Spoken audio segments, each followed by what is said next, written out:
भैंसन को सो मोल करें छोरा की शादी करवाड़ा। कैसे? अब ऊँटन को सो मोल करें छोरा की शादी करवाड़ा। भेड़गा पैसा बाड़ा टीका लगन मंगावाड़ा। भैंसन को तो मोल करे छोरा के शादी करवाड़ा। भेड़गा पैसा बाड़ा टीका लगन मंगावाड़ा। भैंसन को मोल करे छोरा के शादी करवाड़ा। भेड़गा पैसा बाड़ा टीका लगन मंगावाड़ा। वैसे तो जुआर में घोड़ा और गांव में मोड़ा रहवाई करें, लेकिन आज हमारा समाज शिक्षित है और मजबूत है, ये हमें विश्वास है। अब एक जाना पहचाना गीत आप सुनेंगे जो मैंने भाग्य और भविष्य के ऊपर चुना है।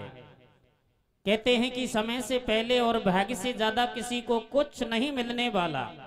चाहे इंसान कितनी ही भाग दौड़ कर ले, त्रिया के चरित्र का और मनुष्य के भाग्य का कोई लेखा जोखा नहीं पड़ सकता, न जाने कब फट जाए।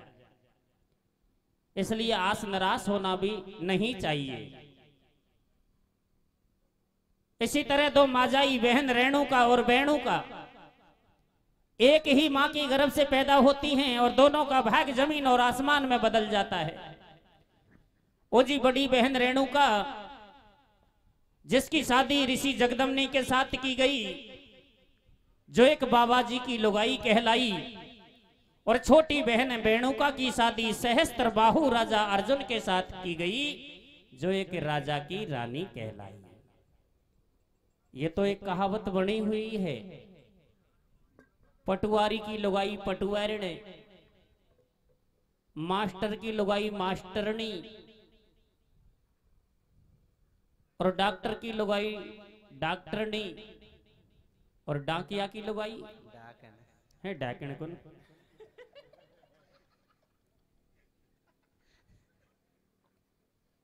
तो ये तो पद अपने आप मिलता है। बड़ी बहन रेणुका की शादी जगदम्नी ऋषि के साथ की गई, जिसको बाबा जी की लुगाई बताया, और छोटी बहन वेणुका की शादी सहस्त्र बाहु अर्जुन के साथ की गई, जो एक राजा की रानी कहलाई। शादी के बाद दोनों बहनें बिछोई हो गई, अपनी अपनी ससुराल चली गई। लेकिन दोनों बहनों के बीच इतना प्रेम था, इतना प्रेम था कि जल में बसे कमोदनी और चंद्र बसे आकाश, अरे जो ताई के भाव से सो ताही के पास। इस तरह से उनका बचपना गुजरा। शादी के बाद ससुराल चली गई। बड़ी बहन रेणुका ने बियाबान जंगल में ऋषि जगदम्नी के साथ अपना सुंदर आश्रम बसाया, पति की सेवा की, भगवान का भजन किया, और समय पाकर के एक पुत्र को जन्म दिया, जैसे आप सब जानते हैं, परशुराम। लेकिन परशुराम भी माँ बाप के साथ ज्यादा दिन तक नहीं ठहर पाया, छोटी ही उम्र में, और भोले शंकर की शरण में चला गया। माँ ने बहुत रोका, बेटा अभी तू नादान है, बालक है। तो परशुराम ने कहा, नहीं माँ, पिता जगदम्नी के साथ मेरी नहीं बनती। इनका मार्ग अलग है, मेरा मार्ग अलग है। दोनों बाप बेटी के बीच बहस हो गई, क्योंकि ऋषि जगदम्नी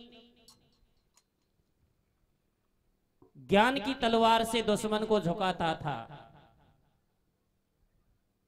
ज्ञान के बलबूते दुश्मन को झुकाता था। और परशुराम अगर कोई ज्ञान और समझाने से नहीं मानता तो उसे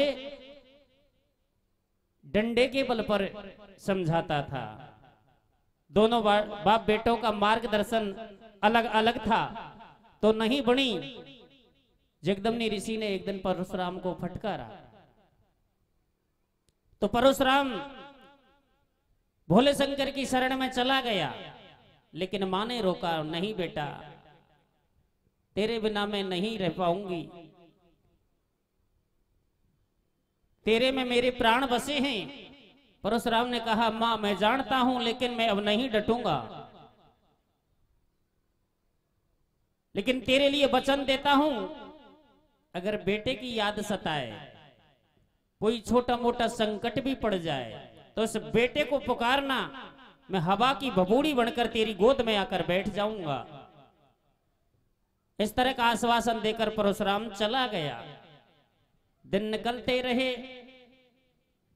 एक दिन छोटी बहन वेणु का सहस्त्रबाहु अर्जुन और सेना के सहित भ्रमण करने के लिए चली, और उसी जंगल से गुजरती है जिस जंगल में बड़ी बहन रेणुका रहती है। रथ घोड़ा पलटन की ठोकर से जब जमीन की धूल आकाश में चढ़ी, तो रेणुका देवी ने विचार किया, भगवान बिना पवन के ये आंधी सी कहां से आ रही है, चलकर देखना चाहिए। और जब कुटिया से बाहर निकलकर देखा, सो धूल भरी आंधी के बीच छोटी बहन वेणुका नजर पड़ गई। देखते ही मन में मगन हो गई, भगवान शादी के बाद आज पहली बार छोटी बहन के दर्शन हुए, तो ये धर्म बनता है कि छोटी बहन को घर बुलाकर लाऊं, और जैसा मान सम्मान हो मैं उसका मान सम्मान करूंगी, क्योंकि बड़ी बहन का फर्ज बनाता है। ऐसी भावना लेकर जगदम्ब ऋषि के पास जाती है, और कहीं खेबा लगी रे, कहीं खेले भैया, ए रे रे बोला ले तेरा साडू को बुला ले भीतर पौड़ी में। आहा बोला ले तेरा साडू को बोला ले भीतर पौड़ी में। अरे बुला ले तेरा साडू को बुला ले भीतर पौड़ी में। कैसे? और थारी साड़ी मारी लोड़ी रे भेड़ गेंदोड़ी ने बोला ले तेरा साडू को बोला ले भीतर पौड़ी में। तेरे साड़े मारे लोड़ी भेड़ गेंदोड़ी ने बोला ले तेरे साडू को बोला ले भीतर पौड़ी में। तेरे साड़े मारे लोड़ी भेड़ गेंदोड़ी। ये जगदमनी की नार रेणुका देखो भारी प्यारी, और बासे छोटी बहन वेणुका सहस्त्र बाहु की नारी। कैसी? एक दुनिया की बात भूप गयो वन में, रथे घोड़ा पैदल पलटन सेना भारी संग में। बाकू देखो रेणुका बोले, और पति के रही पगदाब सटाटी दिल की घुंडी खोले। किस भैया? सुनो बलम भरतार समझ में आई, तेरो साडू आयो आज नाथबा भीतर ले बुलाई। अर मोसे लोड़ी भेण बलम में गोदन में पाड़ी। कैसे? ई बाई को है भरतार लगे तेरी नाते में साड़ी। बोला ले तेरा साडू को बोला ले भीतर पौड़ी में। तेरे साड़े मारे लोड़े बहन के लोड़े ने बोला ले तेरे साडू को बोला ले भीतर पौड़ी में।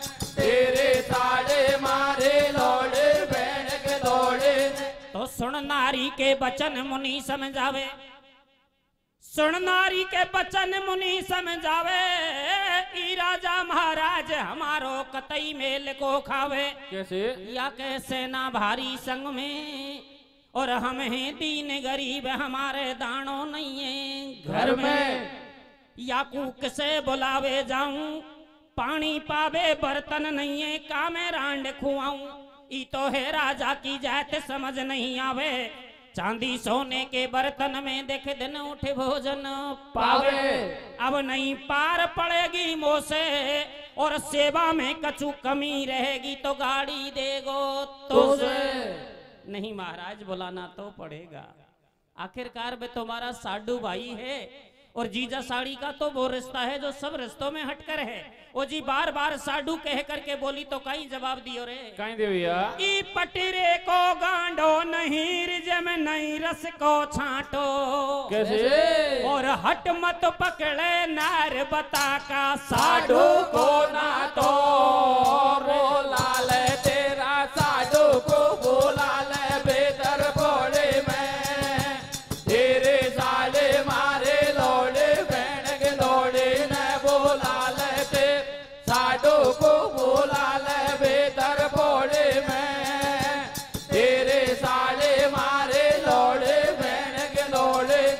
पटरे को गांडो नहीं जम नहीं रस को छांटो, और हट मत पकड़े नैर बता का साडू को ना तो। अरे मैं तो इस नाते को भी नहीं मानता और उसे बुलाना भी नहीं जाता। ओ जी, या सभा के बीच में कोई साडू भाई बैठे हुए, कोई भाई को साडू भाई बैठे हुए तो बुरो मत में जो वैसे मेरे देखने में तो या साडू को ना तो और किसान बुग्गी या का कोई कागज बनाई कोई नहीं, या को कोई लाइसेंस भी कोई नहीं। तो रेणुका देवी रुष्ट हो जाती है और बड़बड़ाती हुए कुटिया के अंदर बैठ जाती है। रे बाबा जी का बाबा जी, तू कहीं जाने नाते और रिश्तों के बारे में, तूने मेरी छोटी बहन से नहीं मिलाया तो आज के बाद ना थारी सेवा करूंगी ना नाभा काजे पानी भरूंगी। ओ जी लुगाई ने पे तो यही तो पोबा करे जे चला दी सा। कैसे?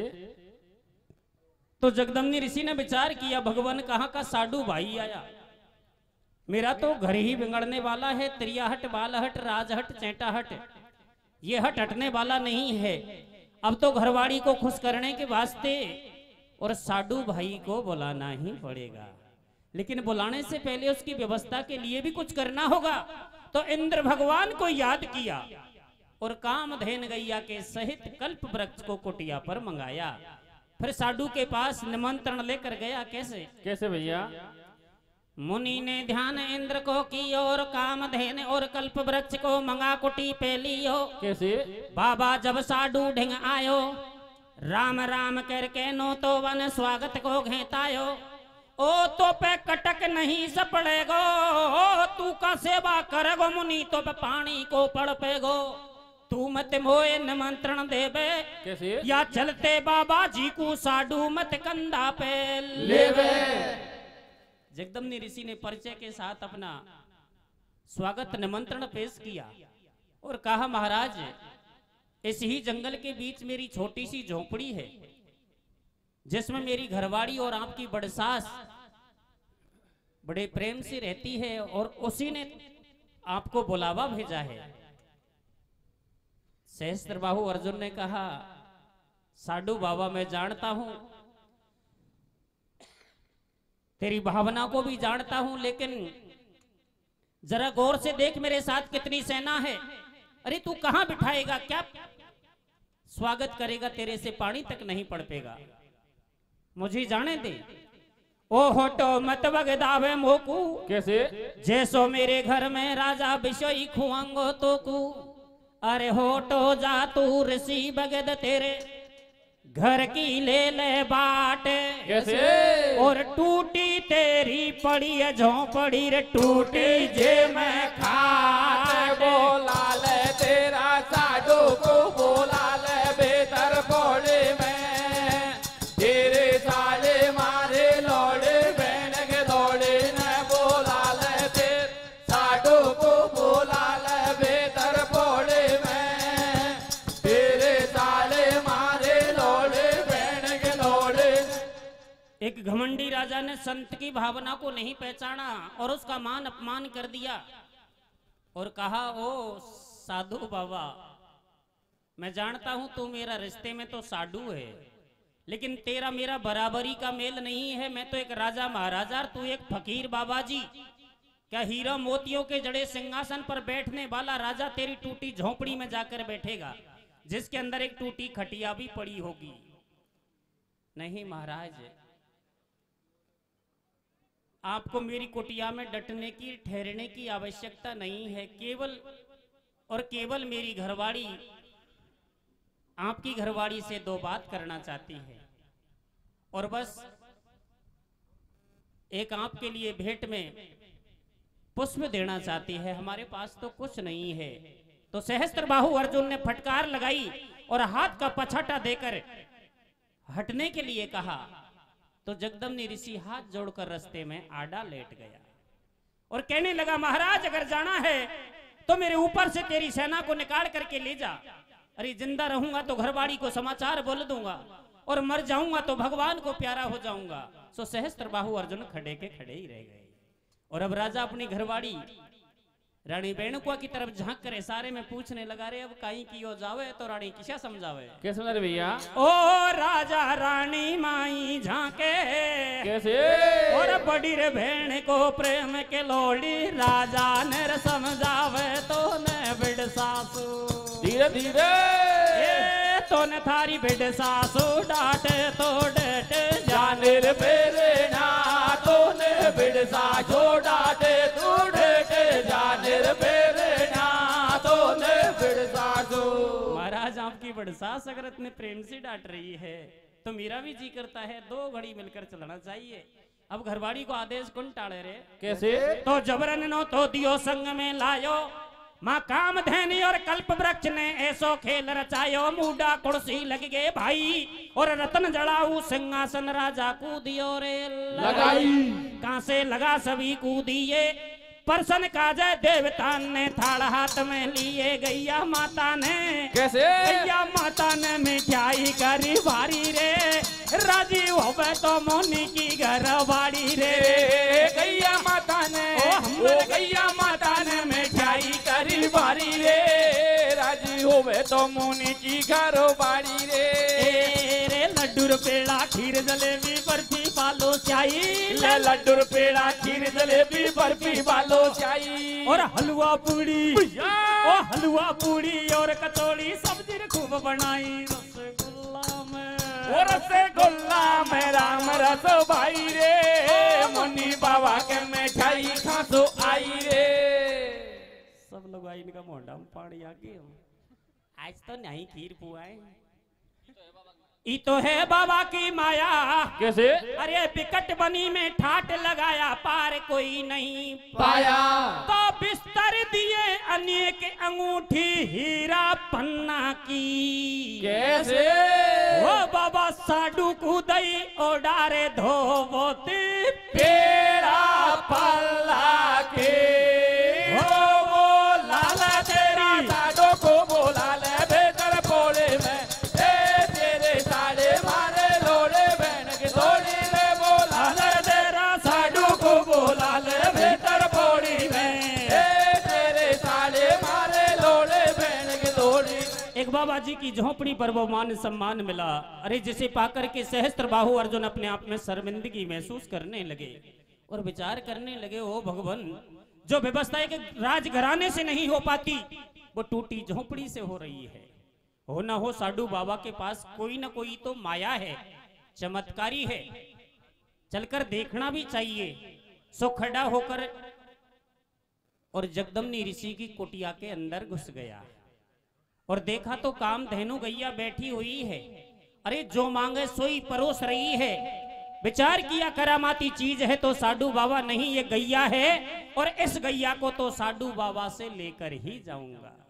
ओ जी मन में लोभ पैदा किया और कुटिया से बाहर निकलकर कहने लगा रे साडू बाबा मजा कर दी और बाजरा की रोटी में गुड़ दत दियो। कैसे? ऐसा मान सम्मान मुझे कहीं नहीं मिला जो तेरी झोपड़ी से मिला लेकिन विदाई में थोड़ी सी कमी रह गई महाराज। अरे सब कुछ तेरे लिए लुटा दिया और फिर भी कमी रह गई। अगर कोई छोटी मोटी कमी है तो उसे भी बता दे।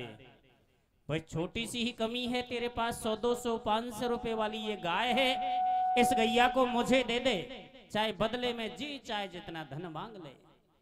ना ना ना ना ना ये मेरे घर की गाय नहीं है ये तो मेरे पास किसी और की धरोहर है और इसे मैं नहीं दे सकता। बलवा या तो राजी बाजी वरना गैर राजी गैया तो तुझे देनी ही होगी। और कुटिया को चारों तरफ से घेर लिया। कैसे? अब राजा बेईमान कुटी में आयो राजा बेईमान कुटी में आयो और काम धैन गैया को पापी बैठी जब देखायो याकू दे दे बाबा मोकू और या के बदले मोहर असर पी राज दूंगो तो कू बस साफ मना कर दइए तो सेना लई संजाए मुनि की घेर कुटी जब लइए तब से सेना मार गिराई और ऐसी मार दई राजा के भिजगो पीठ दिखाई 9-10 बार हार गोरण में मुनि दत्तात्रेय के चरण पकड़ लिए जा रे भूप ने वन में। इस तरह का 9-10 बार आक्रमण किया पर सौदा पार नहीं पड़ा क्योंकि जगदम्नी ऋषि तो अपने कमंडल से पानी के ही छींटे मारते और छींटे बाण की तरह जाकर चुपते। सहस्त्रबाहु की सेना और ऋषि जगदम्नी के सामने नहीं टिक पाई खुद भी नहीं टिक पाया। आखिरकार सहस्त्रबाहु अर्जुन का गुरु बताया है मुनि दत्तात्रेय, जो देवताओं की श्रेणी में लिया जाता था। जाकर उसकी शरण लेता है और कहता है महाराज त्रायमान त्रायमान, एक छोटे से मायावी संत ने मेरा अपमान किया, अरे बदला लेने के लिए पूरी ताकत लगा दी, पर सौदा पार नहीं पड़ा। आज मैंने तुम्हारी शरण ली है और तुम्हारे पास तो वो शक्ति है जिसके सामने देवता भी नहीं टिकते। आज मुझे शक्ति चाहिए। तो शक्ति लेर गुरु से आयो, कैसे? और सेना लई संजाए के लड़वे जगदमनी से धायो। ओ शक्ति छोड़ मुनि पे दइये, बाको हृदय दियो बैंद मुनि की लिकड़ जान जब गइये। गैया देख गई सरपुर में और देख पति को हाल नार जब बैठी रोय बगल में। कैसे? अरे समझाई समझी नहीं रपिया नहीं की सोच विचार। कैसे? और मोय अकेली छोड़ गो सो मेरे प्रीतम प्राण आधार। मोय अकेली। कैसे? एक साधु भाई ने दूसरे साधु भाई को खत्म कर दिया, और वो भी गैया के लोभ में। और गैया भी हाथ नहीं लगी, गैया जहां से आई वहां चली गई। इधर रेणुका देवी जगदम्बी ऋषि के चरणों में माथा पटक पटक रोने लगी, स्वामी तूने तो मुझे बहुत समझाया, लेकिन इस काल को मैंने जबरदस्ती नौता देकर बुलाया। रोने लगी और बेटे परशुराम को पुकारने लगी, रे बेटा तू जहां कहीं भी है जल्दी आ, तेरी माँ का संसार उजड़ गया। कैसे? कैसे भैया? एरे ले मोय अकेली रे छोड़ गो बाला रंग रासिया। रे मोय अकेले छोड़ गोपाला मारंग रासिया। आजा गोदन का खेलाया फाटे छातिया। मोय अकेले छोड़ गोपाला मारंग रासिया। आजा गोदन का खेलाया फाटे छातिया। मोय के छोड़ गोपाला मारंग रासिया। आजा गोदन का खेलाया फाटे छातिया। अबला तो नारी रो रही प्यारे भमर कैसे करूं। ललना तपे बन बीच में अब कौन पे धीरज धरू।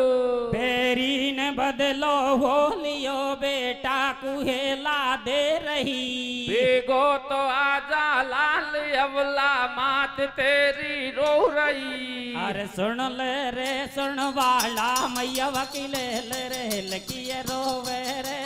सुन ले रे सुन वाला रे मैया वकील लके रोवे ये। ओ बेटा ने पुकार रे बातो मुंडर माथो फोड़ रे। बेटा ने पुकार रे बातल मुंडर माथो फोड़ ये। गोदन कर खेलो नार बेटा मेरा। धीरे भैया। अरे गोदन कर खेलो ना बेटा मेरा पलक झपक में आ जा रे। गोदे का खेलो नर बेटा मेरा पलक झपक में आ जाए। तो सपनों परशुराम को आयो शिव शंकर को छोड़ चलो रे जब ढिंग मैया के धायो। माते मोए साच बता दे सारो हाल सुना दे। कैसे? कैसे तोर मेरे गयो मेरो रे बाप। माते मोए साच बता दे सारो हाल सुनाई दे। कैसे तो मर गया मेरो रे बाप। अब सुन बेटा दे ध्यान भेद दूं सारी बातन को। कैसे? अरे तेरा मौसा आयो रे लाल फोड़ गयो छोड़ो हाथन को।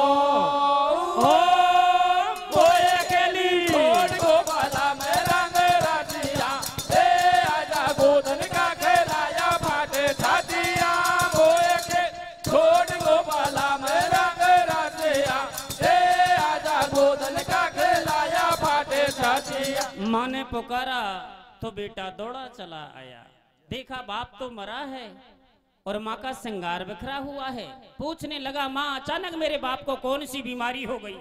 अरे बेकाल कहाँ से आया जो बिना बेटे से मिले और मेरा बाप दुनिया से चला गया। माँ रेणुका देवी बोली बेटा परशुराम तेरा बाप न काल से मरा न कोई बीमारी से, इसे तो मार दिया गया, वो भी धोखे से, और धोखा करने वाला भी कोई और नहीं, तेरा खास मौसा सहस्त्र बाहु अर्जुन है रे। अतरे में परशुराम ने अपने हाथ में परसे में खींच लिया, अपने हाथ में परसे को खींच लिया और कहने लगा, मां जब तक बाप के बैरी को मारकर जमीन पर नहीं पटक देता तब तक पिता का क्रिया काज नहीं करूंगा। ओ जी भक्ति के बल से और परसे की सहायता से परशुराम ने सहस्त्र बाहु अर्जुन के ऊपर हमला किया, जिसके शरीर में सैकड़ों भुजा थी, एक एक को काट काट कर जमीन पर डाला और सिर धड़ से अलग किया।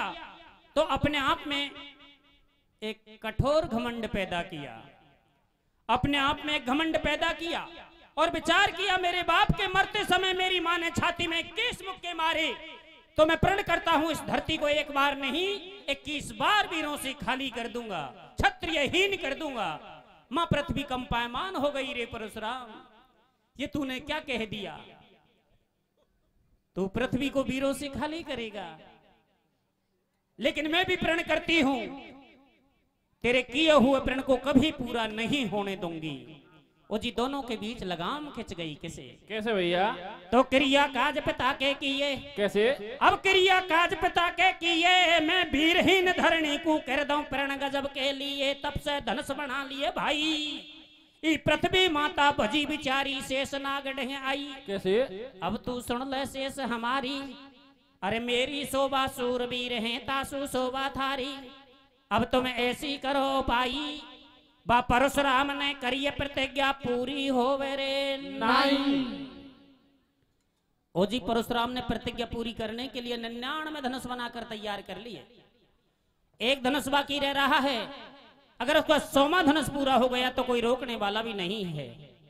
इससे पहले मां पृथ्वी शेष को पुकारती है, शेष मेरे ऊपर बहुत बड़ा संकट आने वाला है, क्या मेरी मदद करेगा?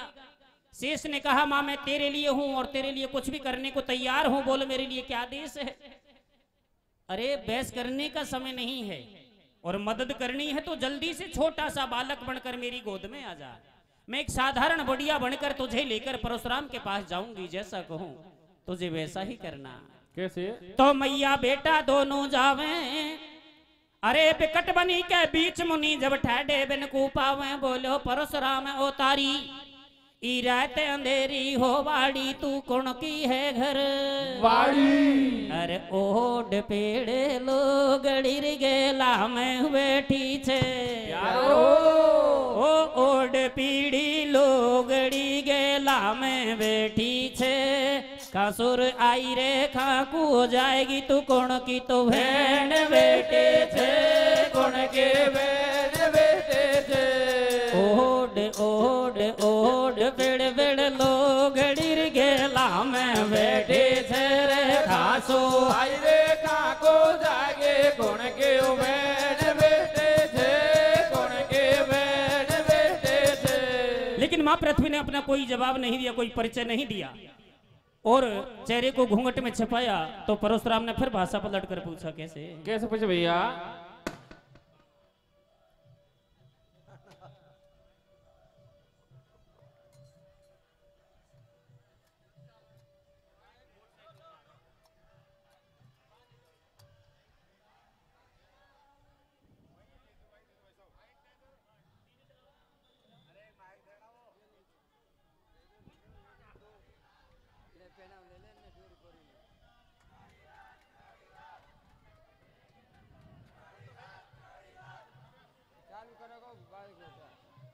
हेलो, राजस्थान का एक ही लाल क्रोड़ीलाल, क्रोड़ीलाल आपके बीच में हमारे राजस्थान के शेर डॉक्टर क्रोड़ीलाल जी आपके बीच में उपस्थित हो चुके हैं। आपको सभी भाई आराम से बैठ जाएं। हेलो,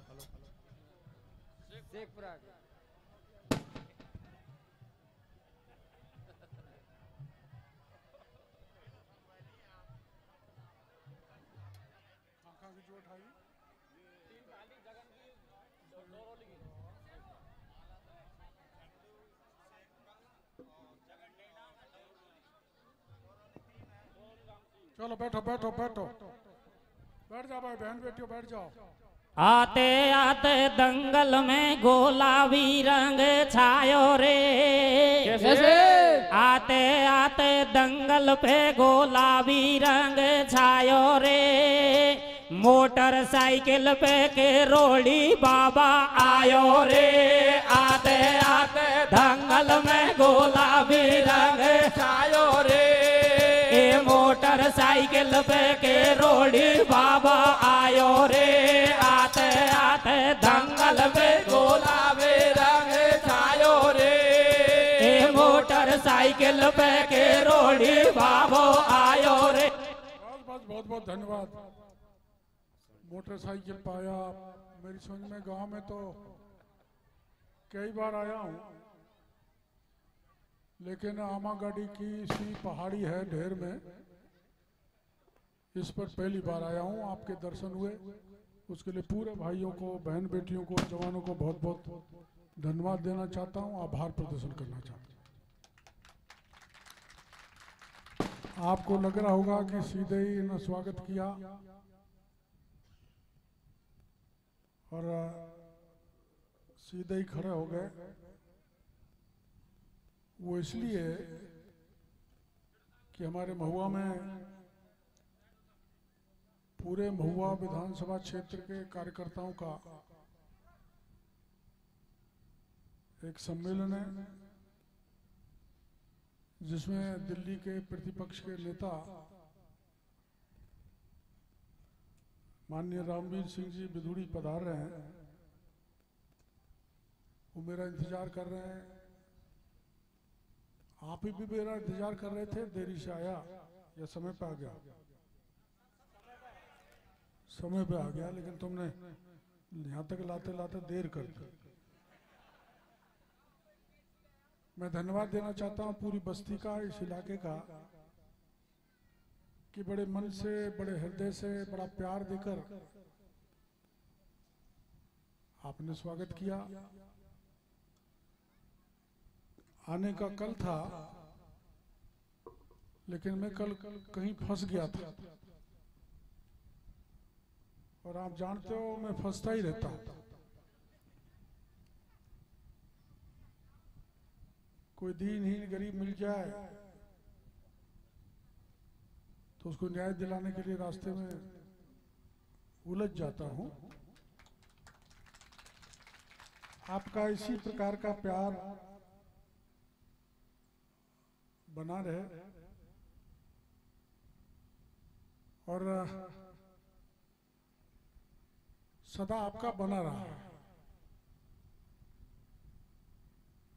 आगे भी ऐसा ही बना रहे। और अभी बहन बेटी एक गीत बज रहा था, जो उसमें मैं आ रहा था साइकिल पे, तो गीत को देख के ये भी नचने लग गई। मेरे से कहने लगे आप भी नीचे उतर के नचो। दुनिया नहीं मानती है तो नच लेता हूं, लेकिन वो गोल में मेरे से लड़ती है कि बुढ़ापे मत भड़काए।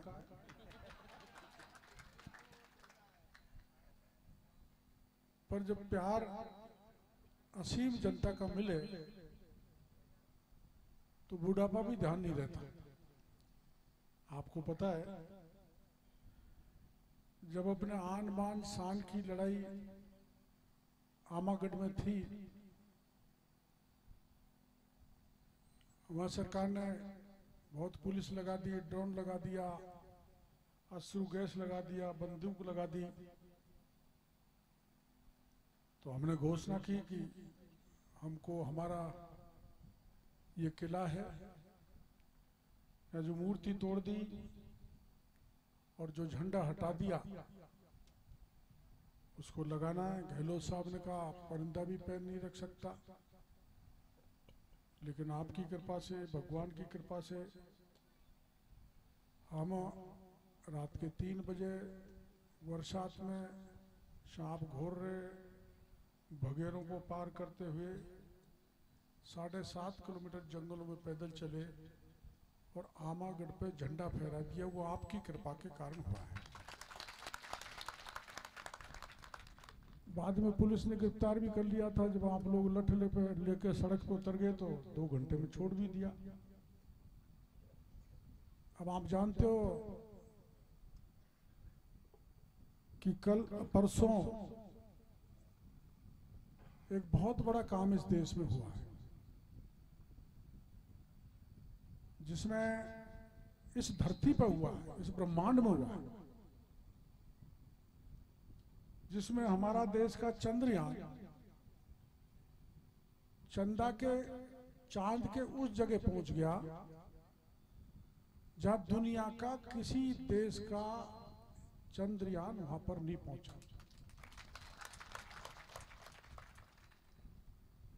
और पूरी दुनिया आंखों तले दांतों तले अंगुली दबा रही है कि क्या करिश्मा किया है।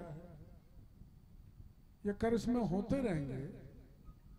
जब मैं 72 साल की उम्र में 7.5 किलोमीटर के पहाड़ पे चढ़ के झंडा फहरा के करिश्मा कर सकता हूं, तो मोदी जी हैं जो दुनिया के लीडर हैं। करिश्मा किया। और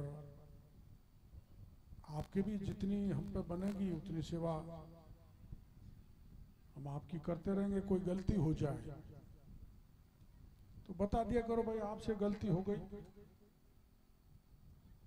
तो हम ध्यान रखेंगे, सुधार करेंगे। अभी मैं देख रहा था, मैंने फोन भी करवाया था, वो सुबोधी जी आए क्या? नहीं आए। अब ऐसी नाराजगी की गांठ क्यों बांधते हैं? जिस मामले को ले वो नाराज हुए कि भाई हमारा पटवारी भतीजा था, तो डॉक्टर साहब ने कलेक्टर से कह दिया इसका चालान कर दो। चूंकि उनका गांव है इसलिए पूरी बस्ती को कह के जा रहा हूं। मेरे आदत में नहीं है किसी का नुकसान करने की। और अगर वो परिवार मेरे को प्रमाण दे दे तो मेरे को उठा के तुम समुद्र में फेंक देना, लेकिन मैंने ये गलती नहीं की। भाई उसकी किस्मत थी, प्रधान बन गया, हमने थोड़ा साथ दे दिया। बाद में अविश्वास भी आ गया, उसमें आपने भी साथ दिया, हमने भी दिया, बच गया। अब पंचायत समिति के ताला ठोक दिया तो एसपी ने कहा मैं गिरफ्तार करूंगा। मैंने कहा लाठी भाटा जंग हो जाएगा, हाथ मत लगा देना। तो हम तो इस तरह से अपने आदमी कार्यकर्ताओं के लिए, जनता के लिए लड़ते रहते हैं। मैंने ये बात इसलिए कही है कि कोई गलत फहमी है तो बैठ के बतानी चाहिए, भाई आपने यहाँ गलती की है और उसका प्रमाण दो। प्रमाण दे दिया तो छोटी सी बात है, मैं राजनीति छोड़ दूंगा। पर कोई गाड़ी देने वालों के, वो तो गाड़ी देनी है उनको, वो प्रमाण काय में से देंगे? किसी ने बहका दिया होगा, कान भर दिया होगा, क्योंकि आजकल नेता यहाँ ऐसे ही हो गए, तो लड़ने के लिए कान भरते रहते हैं, बहकाते रहते हैं। मेरे को कोई परेशानी नहीं है, बहुत लोग छोड़ गए। लेकिन ये जनता जनार जो भगवान का रूप है, ये साक्षात दुर्गा शक्ति का रूप, हमारी बहन बेटी बैठी है, जब तक इनका आशीर्वाद है मेरा कोई बाल बाका भी नहीं कर सकता। आपने बुलाया, मेरे को बहुत बड़ा सम्मान दिया। अब चुनाव आ रहे हैं, ये चुनावी सभा नहीं है, तो मैं चुनावी भाषण नहीं दूंगा, क्योंकि धार्मिक कार्यक्रम है, पद दंगल और भंडारा है। लेकिन यही कहना चाहूंगा कि भगवान न करे आप पे कोई मुसीबत आए, दुख आए, तकलीफ आए, परेशानी आए, पर कैसी भी किसी प्रकार की दुख तकलीफ परेशानी आए, मैं आधी रात पर भी आपको तैयार मिलूंगा, तन मन धन जीवन। मैं उसमें कोई राजनीति नहीं करूंगा कि मेरे को वोट मिले, मैं कोई ढोंग भी नहीं करूंगा, मैं कोई नाटक भी नहीं करूंगा। मैं ढोंग करना जानता नहीं, नाटक करना जानता। और जो लोग नाराज हो गए वो भी अगर मुसीबत में कभी आ जाएं, आधी रात पर भी आएंगे, तो मैं उनकी वैसी सेवा करूंगा जैसे कभी करता है। मेरे दिमाग में कोई बात रहती ही नहीं, और जो करता हूं वो चौड़े में करता हूं, खुले में, किसी का विरोध करना वो करना, किसी का साथ देना वो देना। आपको पता है क्या मेरे को उसमें वो जो गुड़ा कटला था उसमें गाय तो घुसी थी, टक्कर भी मारी थी, लेकिन इतनी तगड़ी टक्कर थी कि टक्कर नहीं थी कि मैं 15 दिन तक खाट पे पड़ा रहूं। लेकिन रात को लड़ने वाला जो बहुत बड़ा नेता था आज दुनिया में नहीं है, वो मेरे पास आ गया था, को आशीर्वाद दो। मेरे को ले आशीर्वाद दे दिया तो सब नेता खिलाफ भी हो गए, दे दिया जो दे दिया। मैं किसान का बेटा हूँ, वो भी किसान का बेटा था। मेरे दिमाग में उस समय भाजपा कांग्रेस कुछ थी नहीं, तो उसका मेरे को दंड भी मिला, हमारे नेता नाराज हुए और आपके चक्कर में भी दंड मिला।